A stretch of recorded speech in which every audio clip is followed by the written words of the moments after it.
So I want to just start off with a short clip about colonization or colonialism, same thing. It would be amiss for us to start going into independent Africa without actually talking about what African countries were becoming independent of. In what is independent Africa? Independence of what? All right. And they were African countries were becoming independent of the European rulers, European colonizers.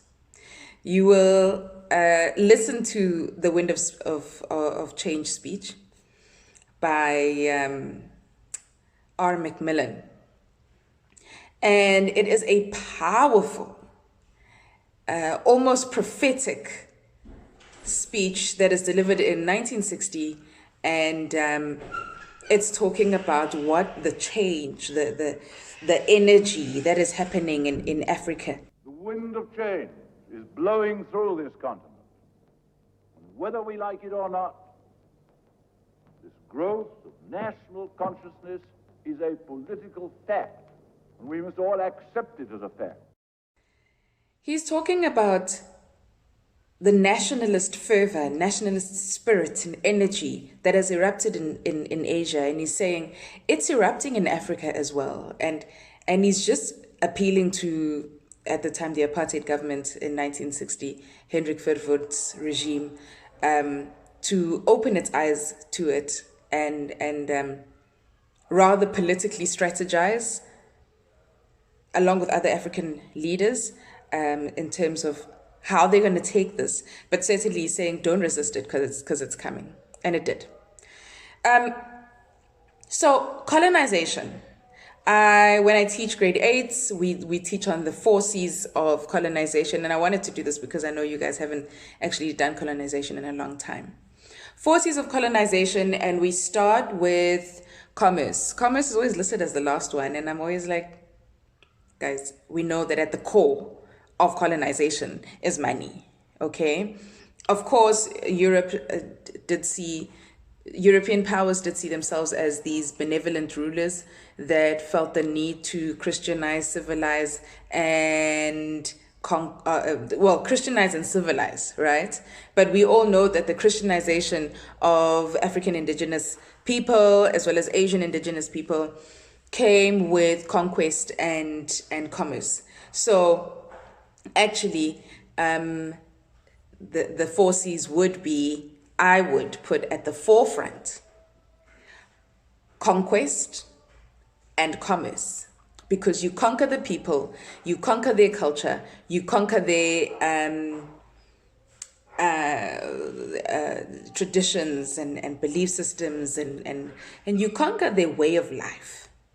And then you use whatever resources you find on their land and in their physique, in their mind, in their whatever you can use to profit, you then use it for commerce.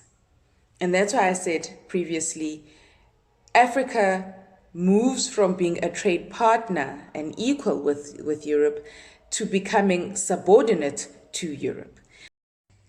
So with civilization would come the introduction of European systems and culture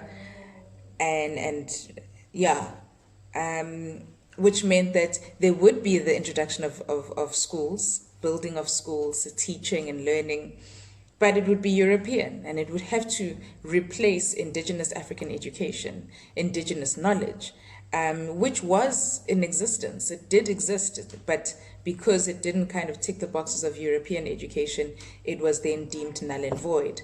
There would be an introduction of clothing, but what that would mean is that we only ever wear our traditional attire on Heritage Day, as opposed to wearing it every day because it's a part of us, it's who we are. There would be the introduction of language. I still remember being in primary school and high school, being scolded at by teachers for speaking Zulu at school. That is a colonial legacy. It's a colonial legacy of the, perceived or real, thinking of the English language in our country, in our case as a former British colony, seeing the English language as superior to indigenous vernacular, as well as then the perpetuation of kind of self-hate of Africans introduced by the so-called civilization of the colonizer. And then finally, the last C is Christianity, Christianization, where then indigenous African belief systems would be replaced by Christians.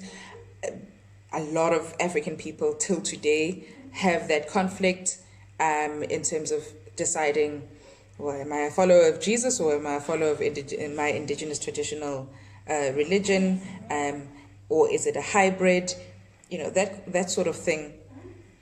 But certainly nullifying indigenous African belief systems as well, and replacing them with Christianity. So those 4 C's would be used and would culminate to the colonization of many African regions. And in the year 1960, things begin to change, and the systems first built up from the late 1800s would start to become challenged and disintegrated almost completely by the mid-1900s.